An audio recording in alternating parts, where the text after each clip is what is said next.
But I think if I fully destroy the corruption and the graft, they will kill me. That's a fucked up thing to live with. Yes. When Joe Rogan sat across from Elon Musk, no one expected the conversation to drift into a revelation that could shake our understanding of history itself. They're modifying those pictures to be better looking. Even if they're not modifying the pictures, they're at least selecting the pictures for the best lighting, the best angle. Yet, what emerged was a discussion about a mysterious, original world map.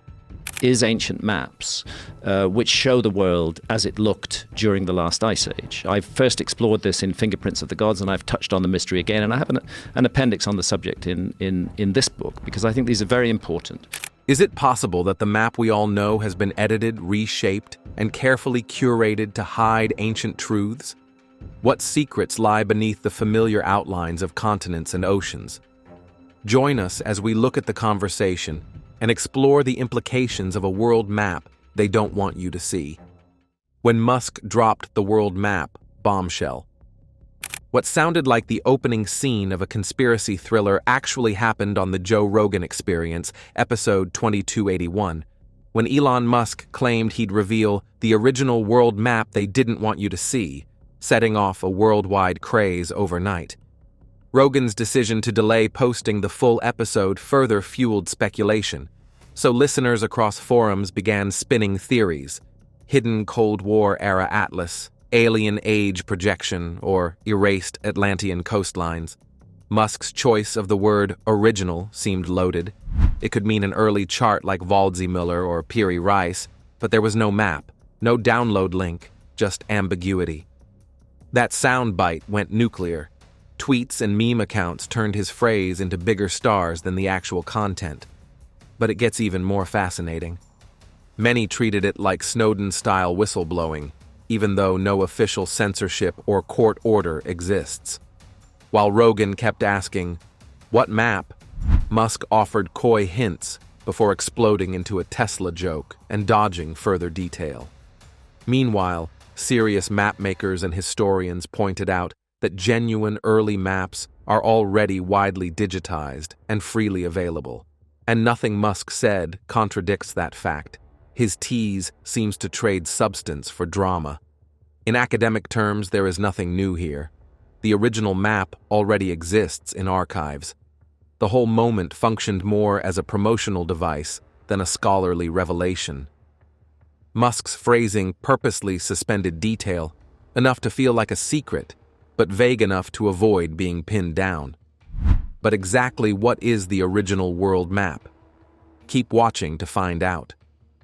We've seen how Elon Musk and Joe Rogan turned the idea of an original world map into something legendary. Now we look past the hype to the actual maps and theories behind it.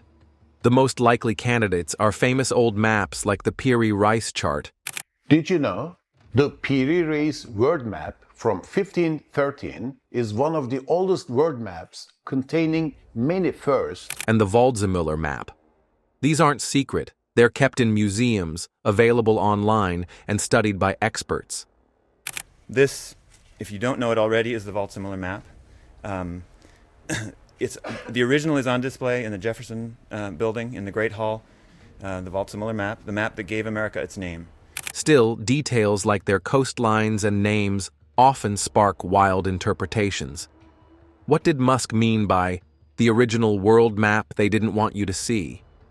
Could he be hinting at something like an Atlantis-era map or a never-before-seen projection?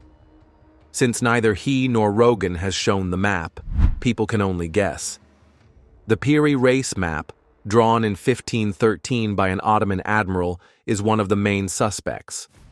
While it's impressively accurate for Europe and Africa, some claim its southern part shows Antarctica without ice. Experts, however, say it's just a distorted version of South America, not Antarctica. Another contender is the Waldseemüller map from 1507, the first to name America. It changed how the world was seen by mapping a separate western continent and the Pacific Ocean. But unlike a hidden treasure, it's well known and fits the official historical record. There's also Terra Australis, a huge southern landmass imagined by ancient geographers to balance the Earth. Renaissance maps often included it, and over time it fed theories about lost continents erased from history.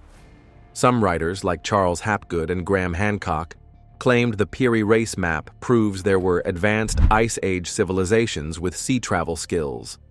Most scholars disagree, pointing to mistakes, wrong dates, and no archaeological proof. Still, could Musk be hinting at a mysterious combined map, a mix of forgotten charts or secret atlases? So far, no photo or real evidence has appeared, just clickbait videos.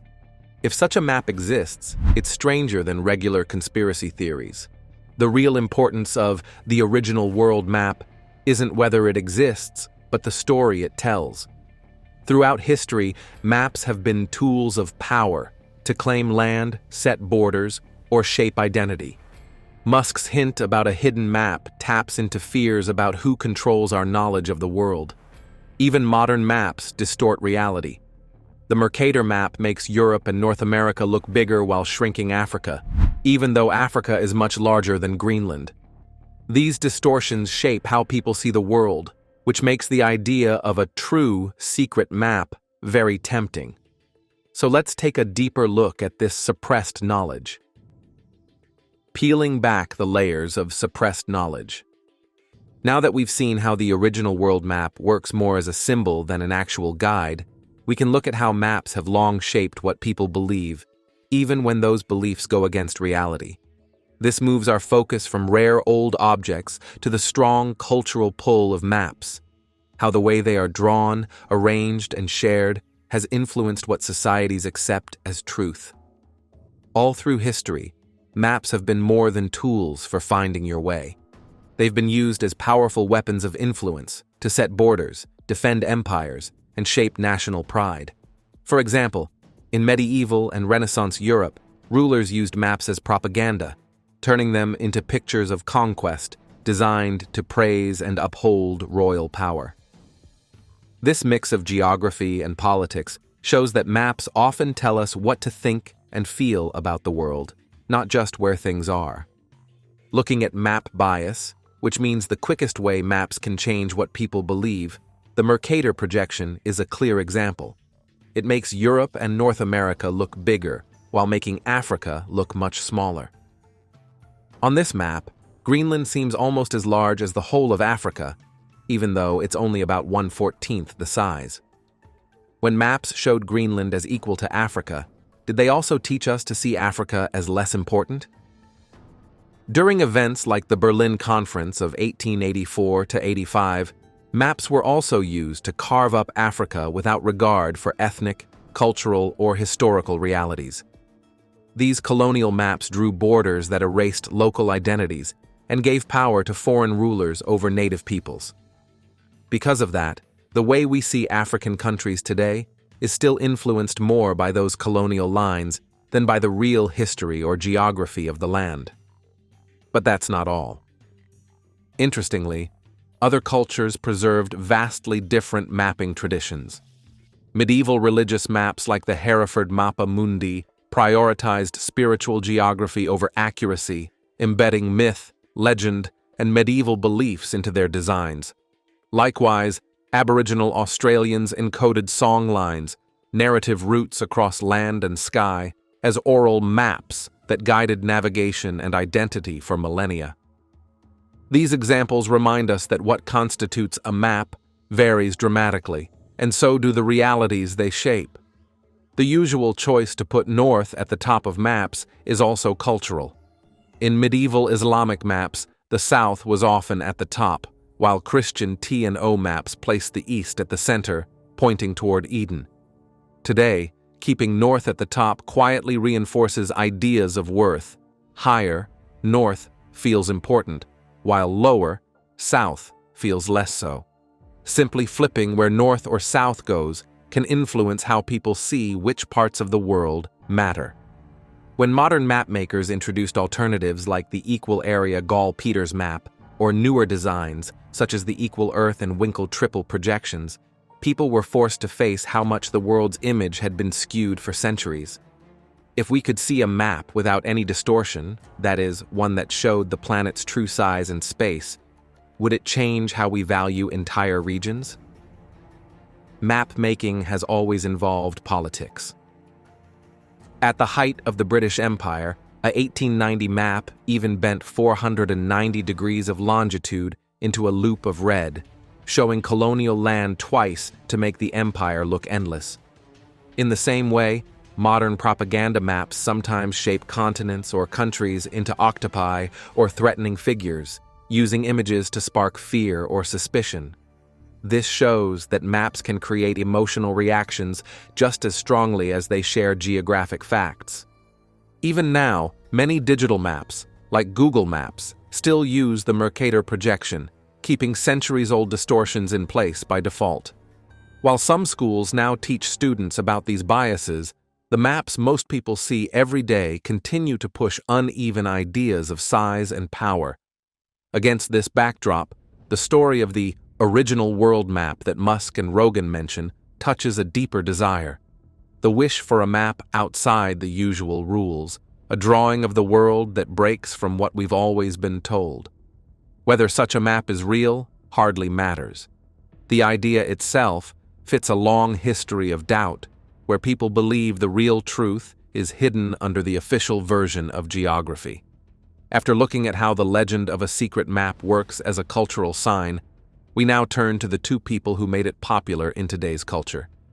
Keep watching to find out how Joe Rogan and Elon Musk built the feeling of hidden knowledge, not by showing old papers, but by playing with a mix of doubt and authority. Joe Rogan's role looks simple but is very clever. He moves between being a skeptical interviewer and an excited listener. He makes every hint of secrecy sound bigger without saying it's true, with questions like, "What map?" and "When did you see it?" He pulls the audience into a search that never fully ends. Rogan has no academic training, but his huge influence lets him act as both the guard and the rule breaker of this so-called hidden knowledge. Then comes Elon Musk. His casual tease, "I'll show you the original world map they didn't want you to see," is less a statement of fact and more a story tool. By never showing any proof, yet keeping the mystery alive, Musk turns himself into a keeper of secret truths. This lets the audience fill in the blanks with their own hopes of a big reveal. Because of this, the Rogan-Musk moment has become less about real research and more about the idea of resistance. Listeners are led to expect a hidden archive, but what they actually get is a carefully staged mystery. This mix of curiosity and showmanship is what keeps the myth spreading online. By hinting that they tried to cover up the map without offering evidence, the duo taps into a common mindset. Knowledge that seems forbidden feels more valuable. In fact, this hint of secrecy may be more powerful than any actual discovery. While fans debate everything, from Lost Atlantis to upside-down versions of the Mercator map, Rogan and Musk stay on the sidelines, amused by the storm they've stirred up. They never fully confirm and never fully deny, leaving the episode as an endless tease that keeps circulating on social media and conspiracy forums. In effect, the map is less a cartographic object than a container for assorted grievances over institutional authority, academic elitism, or skepticism toward official history. Is the real goal to challenge buried power or simply to manufacture digital heat? Not surprisingly, critics quickly pushed back. Cultural commentators have called out Rogan's penchant for hosting fringe ideas without meaningful challenge, while media analysts have flagged Musk's disinformation ecosystem, where conspiracy-tinged claims spread rapidly with minimal pushback. Yet in both cases, the they who allegedly suppressed the map is never specified. The absence of the actual map isn't accidental, it's intentional. By never offering proof, the tease lingers, building legends, drawing clicks, and compelling further speculation. Finally, this dynamic poses real stakes. While few listeners truly believe lost Ice Age coastlines lurk behind every podcast, the format encourages a broader suspicion of academic and institutional authority, sometimes at the expense of legitimate scholarship. In the gap left by traditional expertise, pseudo-history flourishes. But who benefits from a distorted map? The answers will blow your mind. Geopolitical secrets and those who benefit from a distorted map. Rogan and Musk's original world map idea raises a bigger question. Who benefits when maps are bent or censored? Throughout history, maps haven't just shown the world, they've shaped it. Colonial powers, for example, used maps as tools of control. From the 1500s to the 1800s, European empires made atlases that highlighted their territories in bold colors and drew neat borders, while reducing colonized regions to vague, empty spaces. These maps didn't just document conquest, they helped justify it. At the Berlin Conference of 1884, European nations literally redrew Africa on paper, erasing indigenous borders and creating artificial states. Those maps became legal weapons, used to claim land in treaties and courts. Even the way the Earth is projected can tilt perception. The Mercator map, designed for navigation, makes Europe and North America look larger and pushes Africa and South America into shrunken shapes. That visual bias can quietly influence how people value regions. In the 1970s, Arno Peters introduced his equal area map, claiming it fixed Mercator's Eurocentric view. Supporters saw it as leveling the playing field, while critics said it was political posturing disguised as geography. The fight over projections showed that even map formats can become arenas for power struggles, with countries and organizations siding with whichever version made them look more significant. Digital maps like Google, Apple, and Bing often look neutral, but they quietly follow political rules. Most use the Mercator projection and change names or borders depending on local laws. For instance, Google has shown different versions of Crimea, Kashmir, and Taiwan depending on where the user is, and even changed the Gulf of Mexico label during US political shifts. What feels like just a map often reflects national policies and historical narratives. China's 9-dash line is a prime example. It claims over 80% of the South China Sea and appears in Chinese maps, passports, and school books, despite being ruled invalid by an international court in 2016. A simple line on a map has helped reinforce territorial claims in one of the world's busiest waterways. Similar tactics have played out before. China's maps include Indian-controlled land in the Himalayas. Libya's maps once included the Aouzou Strip, sparking conflict, and Iraq labeled Kuwait as its own province before invading in 1990. These aren't mistakes, they're deliberate tools in border politics. Maps have also been used as propaganda in wartime. Nazi Germany drew British colonies oversized to stir fear. US Cold War maps exaggerated the Soviet Union's size to make it look more threatening. FDR even used a German map showing Latin America divided into vassal states to argue for defending the Panama Canal. It gets even more interesting. Today, the stakes are economic and technological. Companies bend to political pressure. Airlines and film studios often alter borders to avoid upsetting governments. Some even comply with China's 9-dash line to keep market access, risking bans elsewhere. Tech giants like Google and Apple wield huge influence, but their choices often follow business interests rather than pure geography. These distortions have real effects. They shape investment, policy, and how the world sees conflicts. Studies show that seeing distorted maps over and over can actually change how people value different regions.